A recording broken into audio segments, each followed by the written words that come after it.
comentar.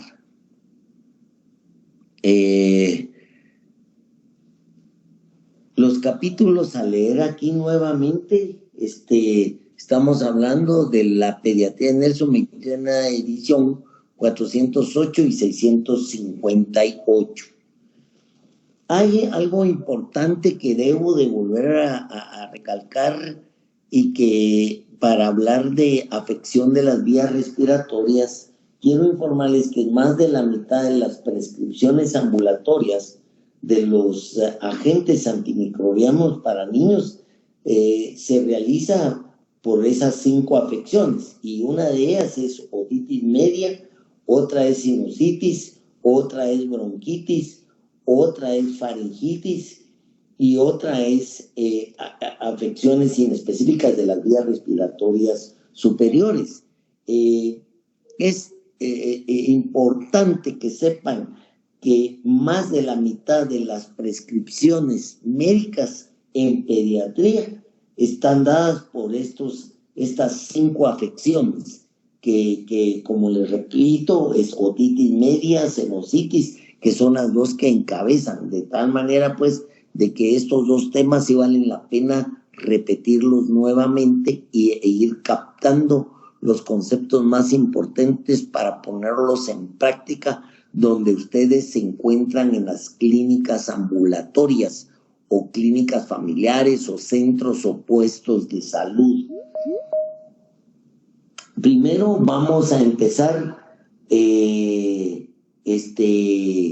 con la descripción de la otitis media aguda. La descripción de la otitis media aguda.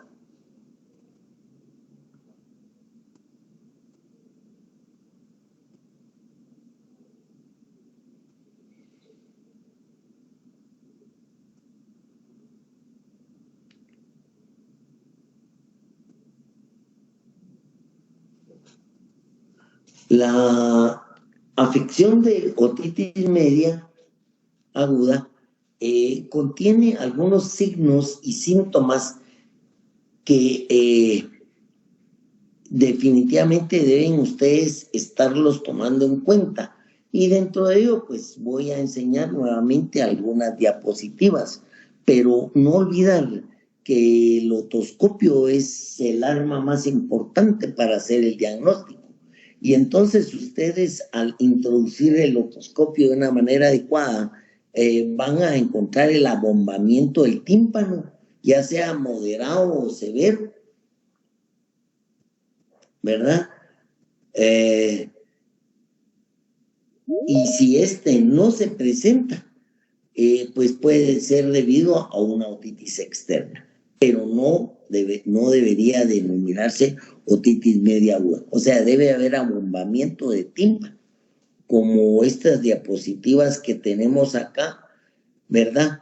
No olvidar, miren, esta diapositiva es importante, nunca la olviden, tienen que tenerla siempre ahí en la mente cuando introduzcan el otoscopio y vean ese abombamiento. Entonces ustedes dicen definitivamente estamos ante una otitis.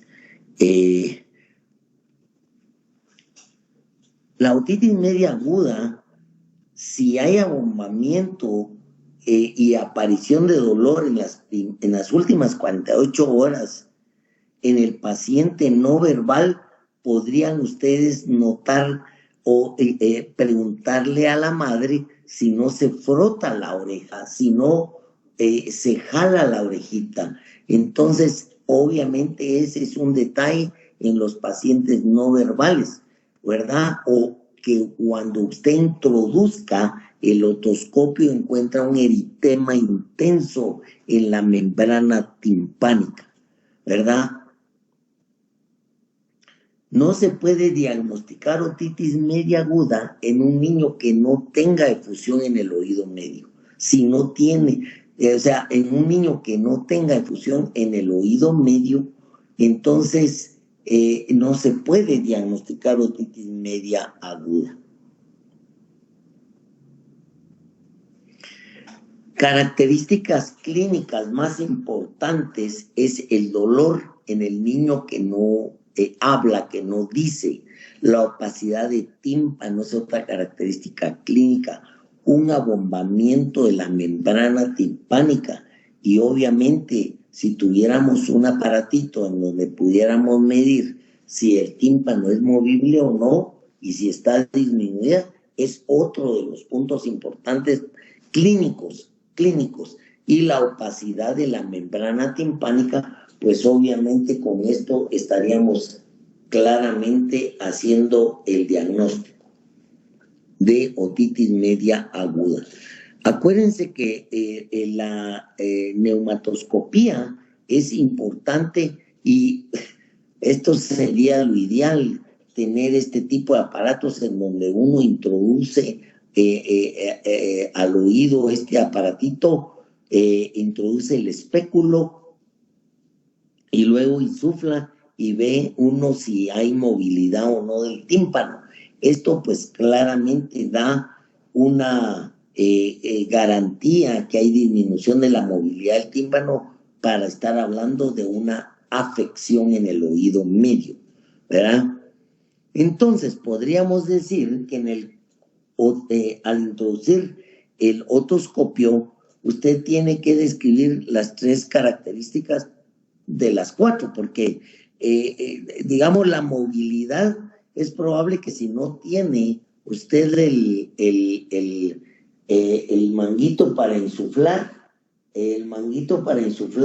no va a poder usted hacer la descripción de la 4ª característica en una otoscopía. Entonces el contorno tiene usted que describir ahí en el examen físico si es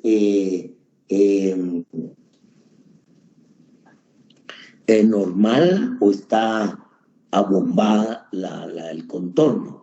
El color, pues podría ser que usted nos marque gris, amarillo, rosado, ámbar, blanco, rojo o azul. La transparencia, si está opaca, la membrana timpánica semiopaca o translúcida. Y como le repito, si tuviera usted un aparatito en el cual puede insuflar el manguito, entonces si está la movilidad normal o está disminuida o no se mueve para nada el tímpano. Esta es la clásica foto que usted encuentra en la pediatría Nelson, en donde le dice las características que yo le digo que tiene que describir en el examen físico. Voy a estar muy atento cuando se revisen las historias clínicas para que usted describa esto en el examen físico. Escribe el contorno, el color, la transparencia y qué calidad sería que mostrara la movilidad. Este es entonces un punto en el cual realmente, insisto, usted dice, para describir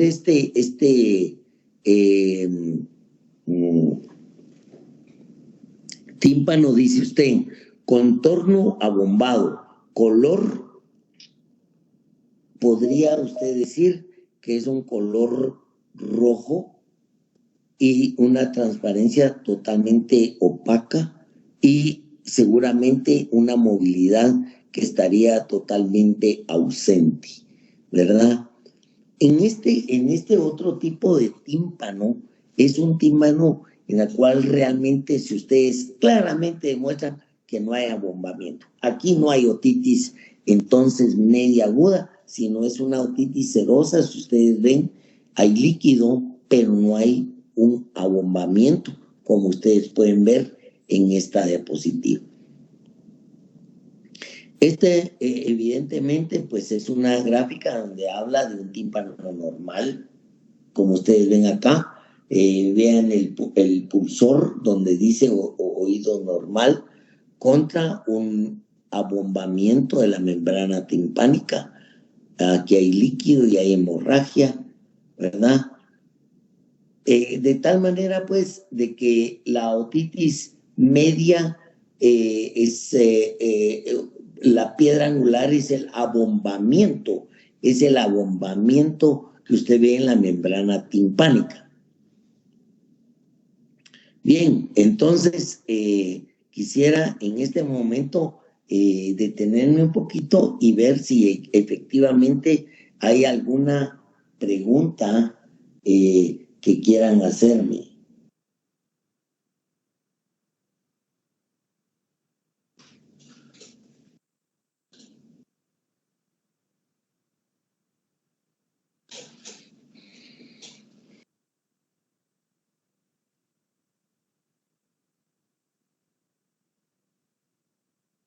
Bueno, si no hay una pregunta, entonces me pasaría a la parte del tratamiento. Perdón, ¿alguien iba a hacer alguna preguntita?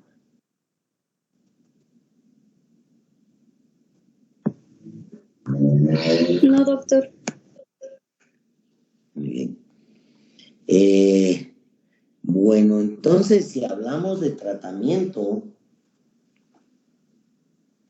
en la otitis media es importante tomar en cuenta algunos puntos claros de referencia.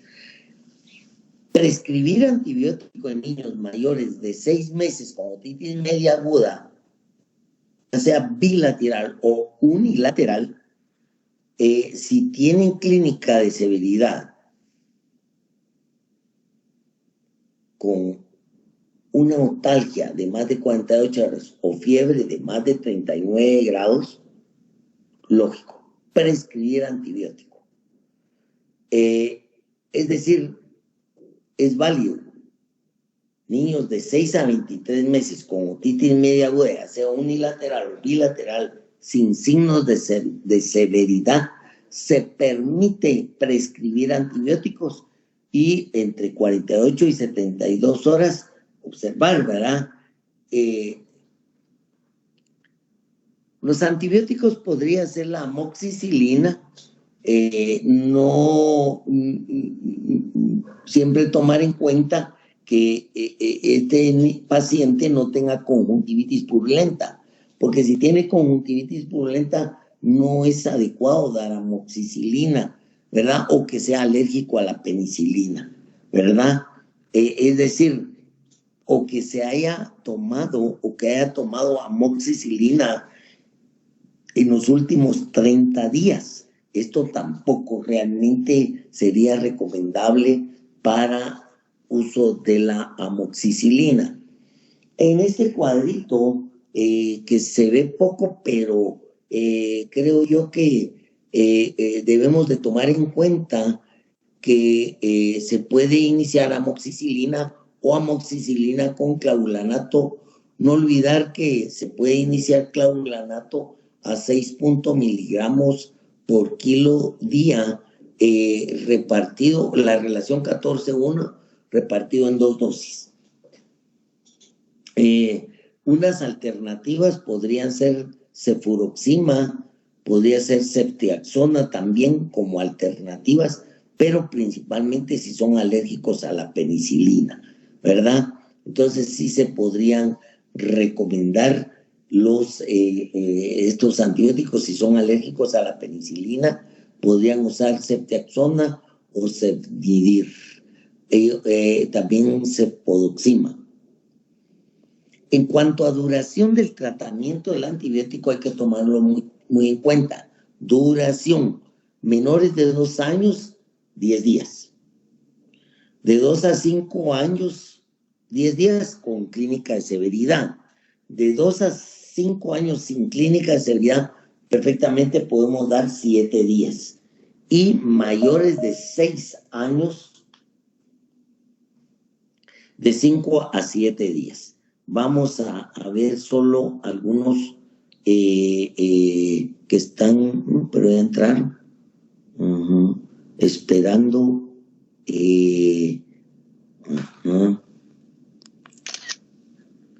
Esperando. Ahí estamos. Alberto. Y Alejandra también. Sí, ellos están. Muy bien. Entonces, es importante sobre la duración del tratamiento. Aquellas otitis a repetición no deben de escribirse antibióticos profilácticos, nunca deben escribir, decirle, bueno, vamos a dejarle de mantenimiento este antibiótico porque tiene infección a repetición. No es permitido. Es importante pedir alguna ayuda cuando ya tiene más de 3 episodios en 6 meses o 4 episodios en un año. Es importante pedir ayuda, ver realmente quién nos puede apoyar en este sentido, porque probablemente necesita un tratamiento muy especializado, como la colocación de unos tubitos timpánicos. Prevención. Entonces, esta podría ser una pregunta de examen. ¿Cuál de las siguientes es una indicación de prevención? Todas excepto. Entonces, la vacuna conjugante neumococo sí ayuda para prevención. Vacuna de influenza anual sí ayuda. Lactancia materna exclusiva sí ayuda. Evitar la exposición del humo del cigarro también. Antibiótico profiláctico no. Entonces, ahí la respuesta correcta es el antibiótico profiláctico no funciona, ¿verdad? Eso lo tienen que tomar en cuenta. Muy bien, ahora tendría que hablar de sinusitis, pero nuevamente regreso a la atención de ustedes si quieren realizar alguna preguntita o alguna duda que tengan sobre otitis media, es el momento, ¿verdad? Valdría la pena hacer un estudio de la incidencia de otitis media, pero con los niños vacunados, ¿verdad? O sea, encuentra uno la otitis media y verificar si está vacunado o no está vacunado contra el neumococo.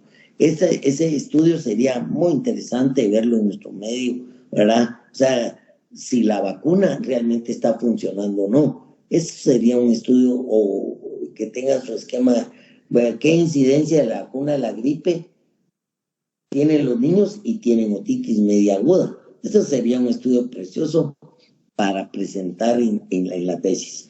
Pero no sé si hasta el momento alguien tenga alguna preguntita que quiera hacerme. Doctor, disculpe, solo con la duda. ¿Cómo no? En sí, la función de los tubos timpánicos, ¿cuál es? ¿O cuál es su mecanismo de acción? ¿En qué nos ayuda? El colocar esos tubitos implicaría, como usted vio, que hay líquido ahí. Entonces, en la indicación de los tímpanos de la indicación de los tubos es bastante precisa, porque cualquier niño que tiene luego otitis media queda con líquido. Entonces, no es de que ya una semana de líquido después de un tratamiento ya colocar tubos, no. Tienen que pasar más de 6 semanas. Entonces, más de 6 semanas, uno documenta perfectamente que sigue con líquido. Lo que hace ese tubo es drenar ese líquido y mantener el tímpano. Acuérdense que el tímpano debe mantenerse seco, no mojado, no húmedo, no con líquido, porque entonces a la larga una de las complicaciones es que pierde la audición el niño, va perdiendo su agudeza auditiva. Entonces, para evitar que pierda la agudeza auditiva con el tiempo, porque esto va a alterarle en el aprendizaje. Entonces necesitamos, bueno, esos tubos lo colocan los especialistas, ¿verdad? Los otorrinos.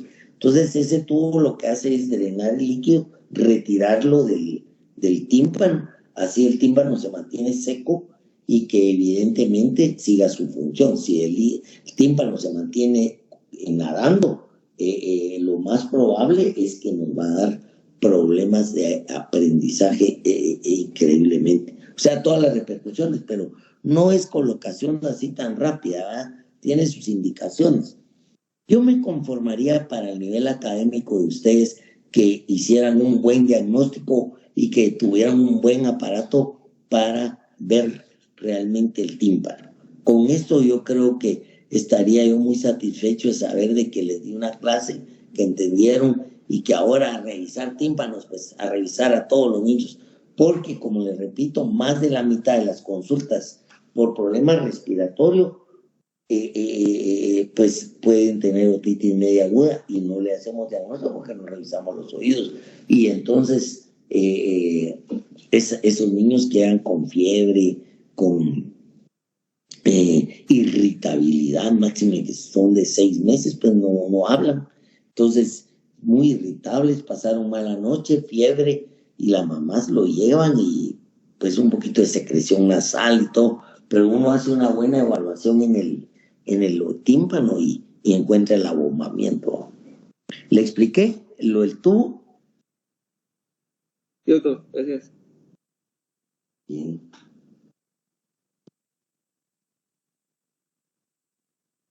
Lo importante es tener un buen aparato. Bueno, entonces, si no hay... Doctor, disculpe, Perdón. Sí, ¿cómo no? tengo una pregunta con Sí, respecto a la otitis media con derrame. Mi duda era saber a qué pacientitos o a quiénes se les tiene que dar tratamiento antibiótico con otitis media con derrame, porque tengo entendido que no es a todos.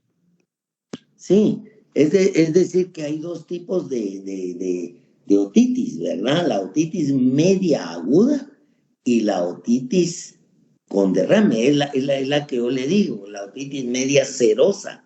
A esa no se le da antibiótico. Usted le va a dar antibiótico a aquel paciente, vamos a volver a repasar, porque me interesa que quede claro con esta... ¿a quién le va a dar usted antibiótico?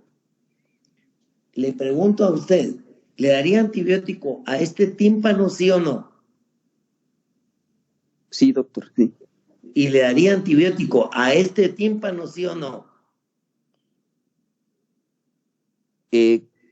Con esa tendría duda, esa es mi duda, dijera. No, a este no, porque hay líquido.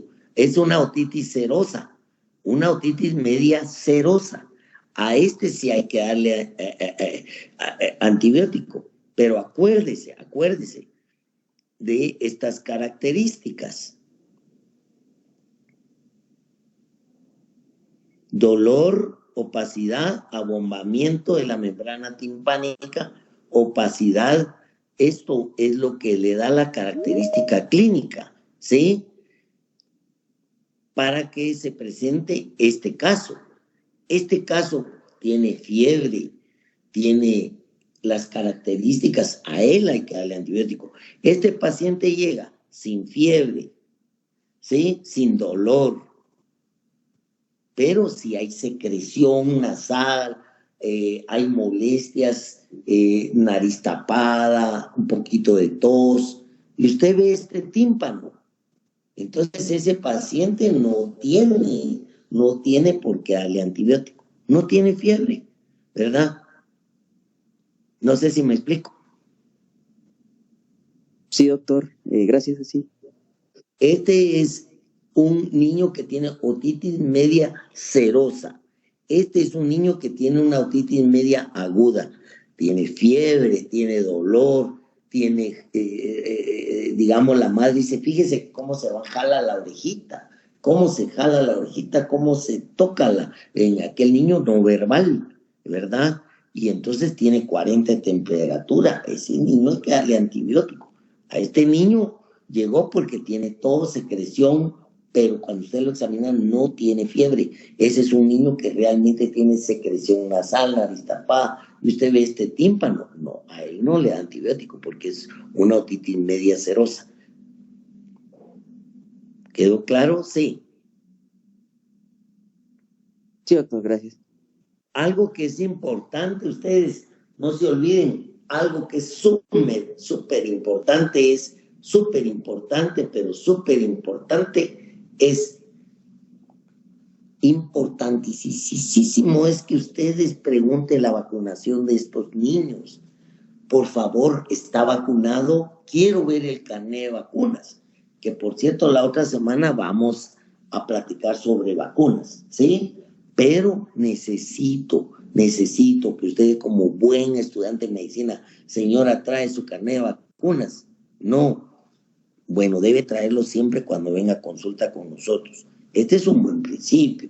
Segundo, ¿qué vacunas, qué edad tiene? Tiene 6 meses. Entonces usted por 6 meses ya tiene que saber, más o menos preguntándole a la señora, preguntar cuántas veces ha ido a vacunar a su niño. 3 veces, claro, ese niño está bien vacunado. Una vez lo he ido a vacunar, ese niño tiene 6 meses, solo una vez lo ha llevado a vacunación, porque no llevó el carnet, pero pregunte cuántas veces lo ha llevado a vacunar. 3 veces, exacto, ese niño está bien vacunado. Una vez lo he llevado, ese niño no está bien vacunado. Entonces es importante no olvidar esto, miren, no olvidar esto, la vacuna del neumococo, la vacuna de influenza, ¿verdad? O sea que la pentavalente que tiene que tener estos niños, la vacuna pentavalente.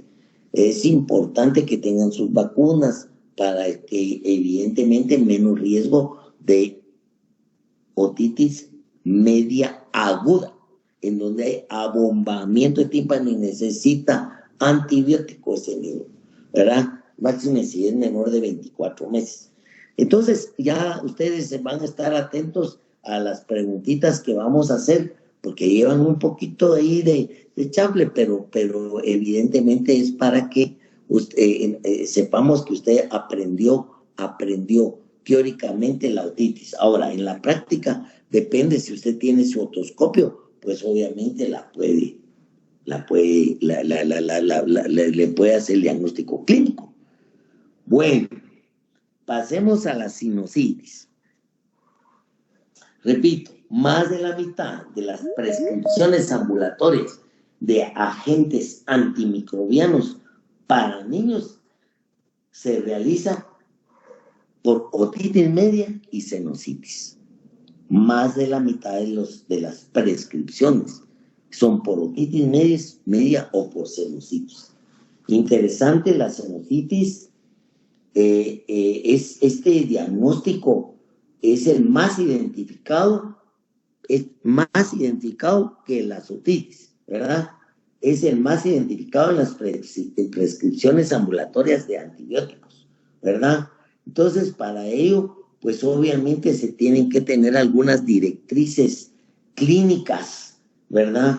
Para poder hacer un diagnóstico de sinusitis, ¿verdad?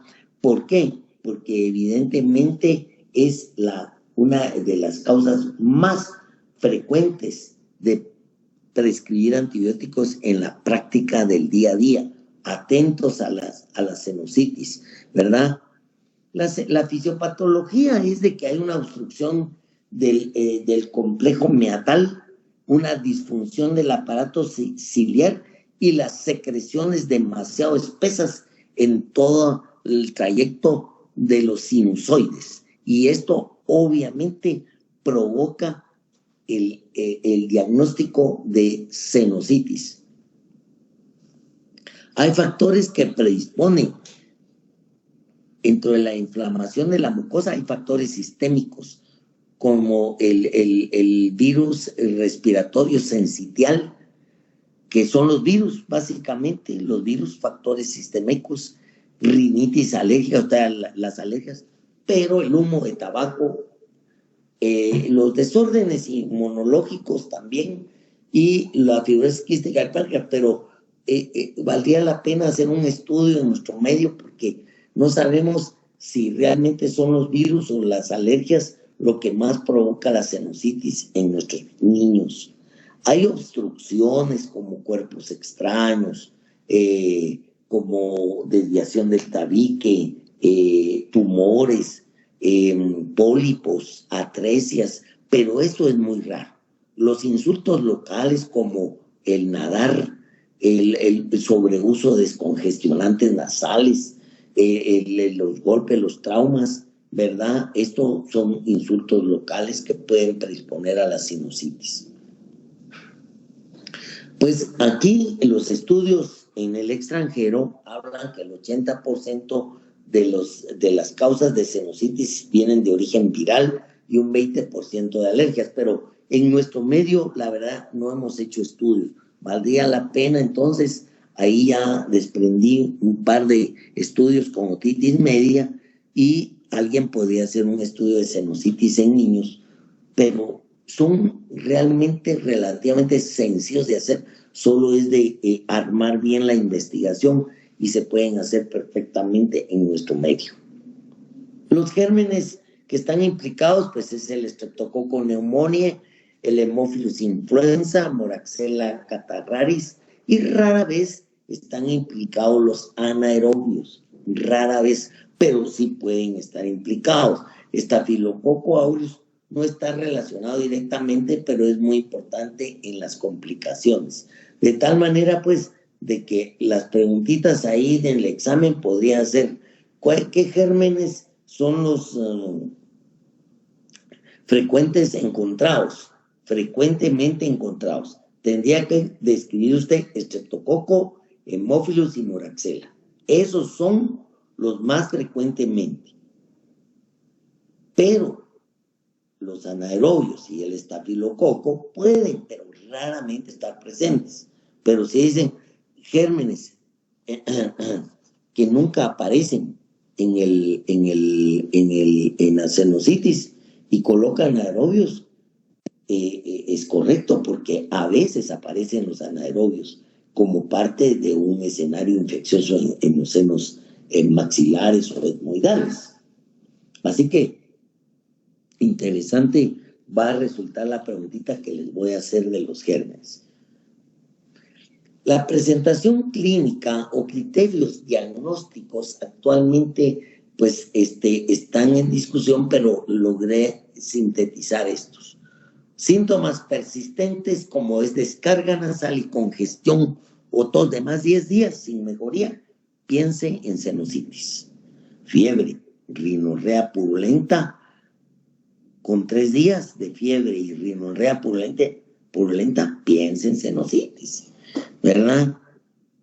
Es decir, o un empeoramiento en la congestión. Fíjese que el niño venía congestionadito, pero tiene 3 días que está peor de la congestión en su nariz, está peor de la tos, peor de la fiebre, peor de la congestión nasal. Hace 3 días se empeoró. Entonces, obviamente eso también es un diagnóstico que debe usted pensar de sinusitis. El diagnóstico sí, efectivamente es clínico y en alguna oportunidad podría usted tomar una radiografía y va a haber un nivel hidroaéreo, pero tiene que tener datos clínicos para hacer una radiografía. Pero esta radiografía de Waters nos dice que está claramente aquí el nivel hidroaéreo, en donde confirma lo que usted con sus datos clínicos de descarga nasal, retronasal, congestión, fiebre, rinorrea purulenta, cualquier dato clínico, y usted toma una radiografía. No, el diagnóstico puede hacerlo clínico y puede también tomar una radiografía. No hay problema, no es condenable. Pero hay muchos lugares que donde no tienen una accesibilidad a la radiografía, tiene que basarse uno a la clínica para hacer el diagnóstico. Ojo con las complicaciones.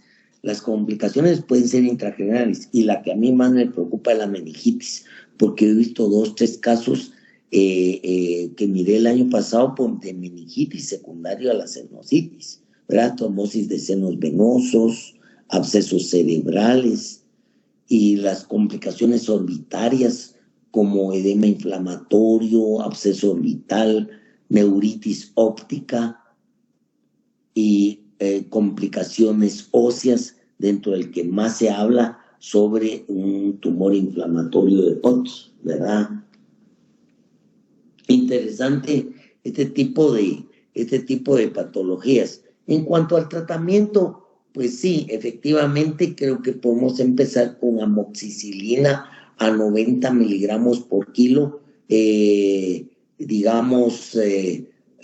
Pueden ser 2 dosis diarias, pueden ser 14 días de tratamiento. Aquí hay una línea de antibióticos de la vía oral alérgicos a la penicilina pueden usar, sin llegar a anafilaxia, ¿verdad? Pueden usar cefixima, pueden usar acetilcefuroxima, que hay más estudios con acetilcefuroxima que con cefixima, pero si va a usar algo inyectado, pues el de elección podría ser ceftriaxona a 50 miligramos por kilo día cada 24 horas. Dentro de la lista de antibióticos orales y dentro de la lista de antibióticos parenterales, el más frecuente de usar vía oral es la amoxicilina con clavulanato y el más frecuente vía parenteral es la ceftriaxona. Algunas propuestas, digamos, en otros países, pero prácticamente les digo lo que está recomendado según la Academia Americana, o también puede ser escrita por el Libro Rojo, que habla precisamente sobre estos medicamentos. Sobre los descongestionantes y antihistamínicos, no han demostrado mayor beneficio en el tratamiento de la sinusitis, excepto que usted esté documentando claramente una alergia, ¿verdad? Entonces sí, es válido usar el antihistamínico. Los esteroides anasales han demostrado algún grado de beneficio, principalmente en adultos, pero no tenemos muchos estudios en niños. Pues en casos realmente muy especiales, se puede dejar el esteroide local en niños. No es lo usual, pero van a haber algunos casos que sí es válido usar el esteroide. Es decir, no está contraindicado totalmente, pero de entrada usar esteroides no. Habría que ir seleccionando qué pacientes pueden usar el esteroide local.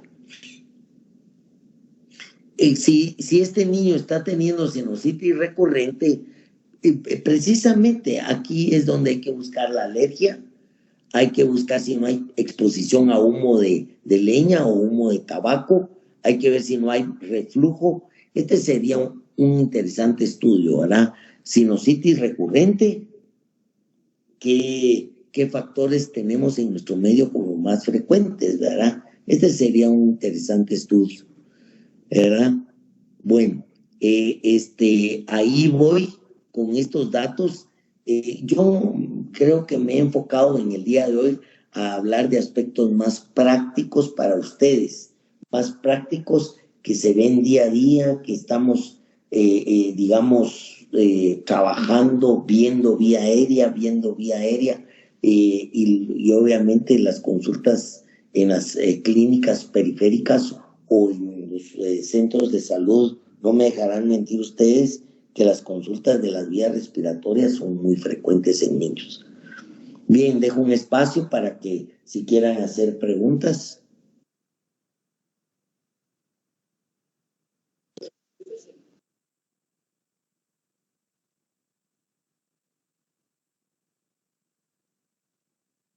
Doctor, buenas tardes. Buenas tardes.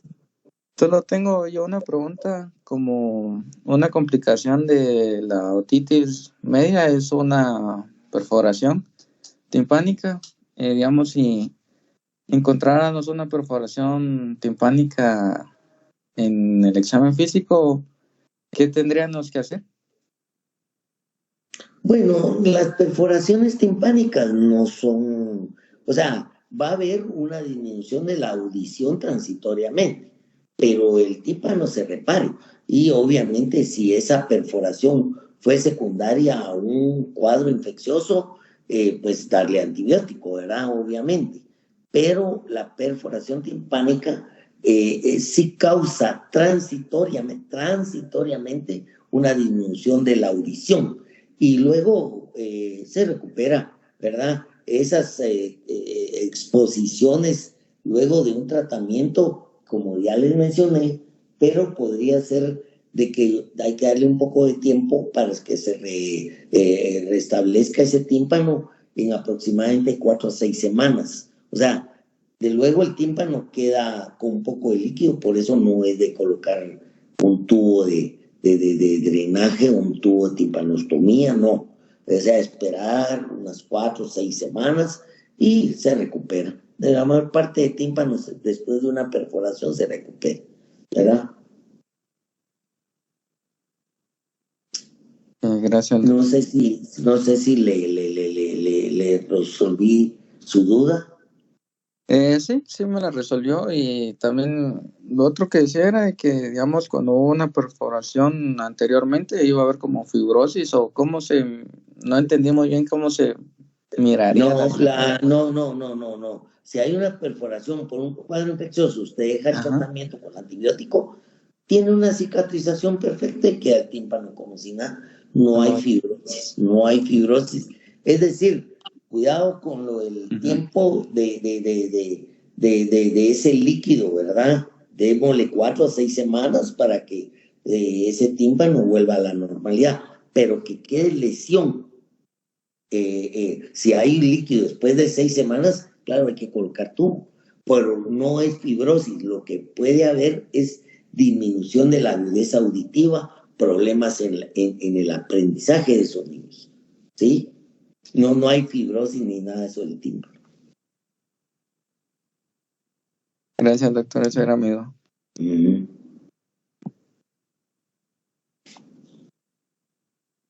Interesante leer La Pediatría en Nelson, 21 edición. Yo creo que con que lean ese libro, aunque a veces hay médicos especialistas, pediatras de muchos años que desprecian Nelson, pero ya quisiera yo que los leyeran de pasta a pasta, porque con ese libro se pueden defender perfectamente en cualquier lado de nuestro ambiente nacional como un buen médico general que podría ser usted, se desprenda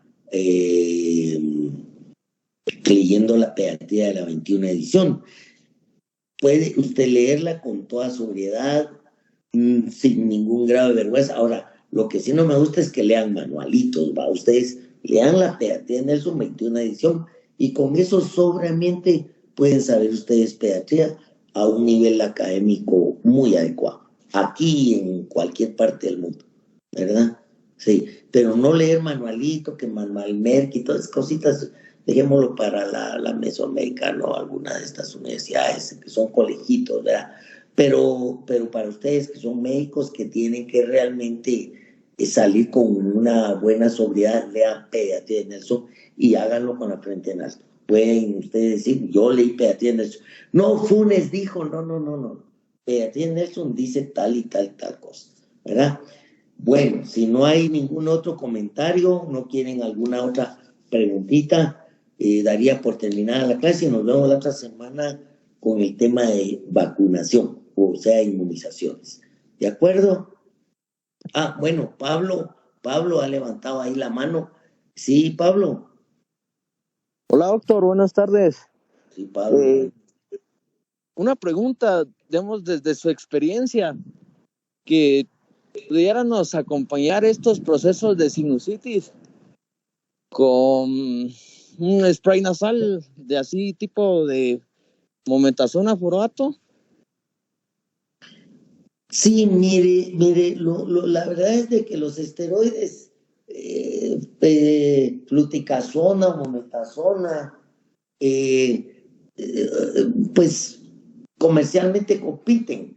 El punto es de que cuando hablamos de fisiopatología, de que está inflamado el complejo osteomiatal, puede funcionar, digamos, pero que uno tenga ese paciente ya conocido, ¿me entiende?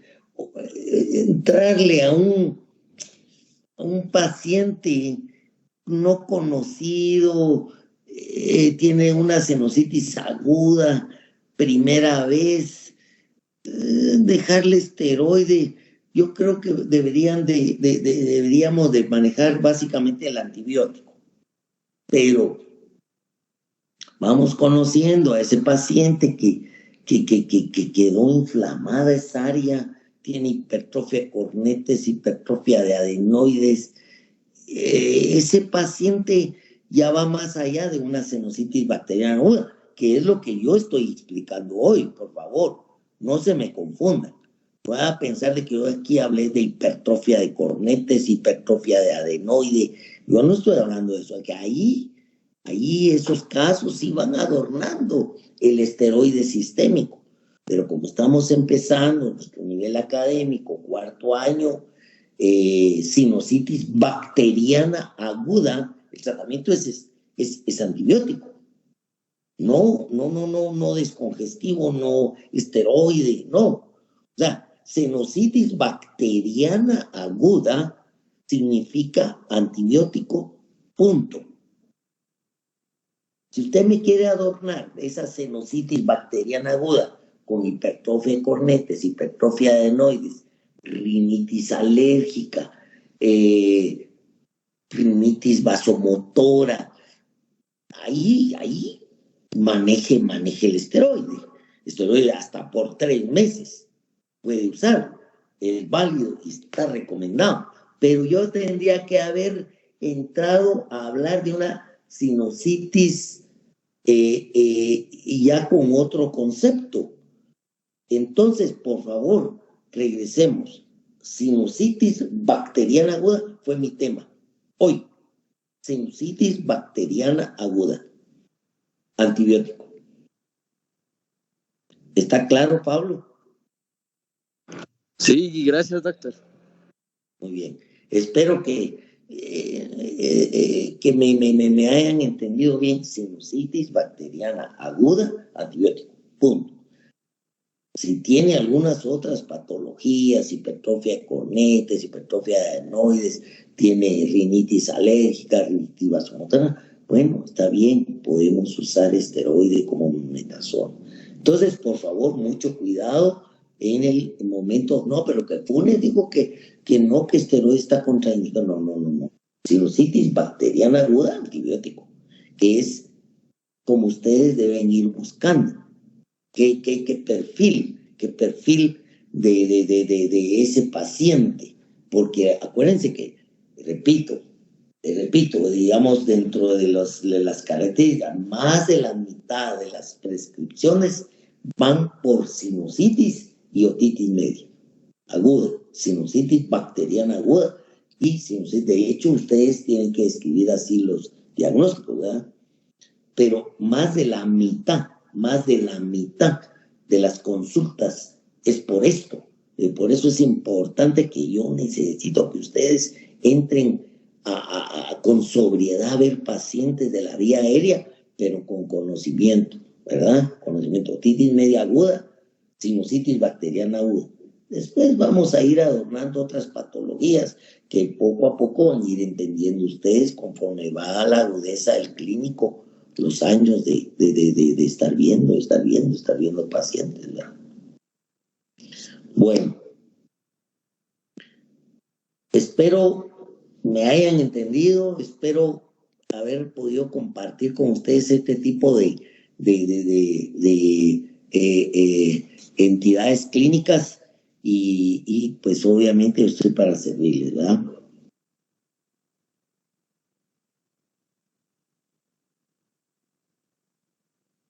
Pasen feliz tarde.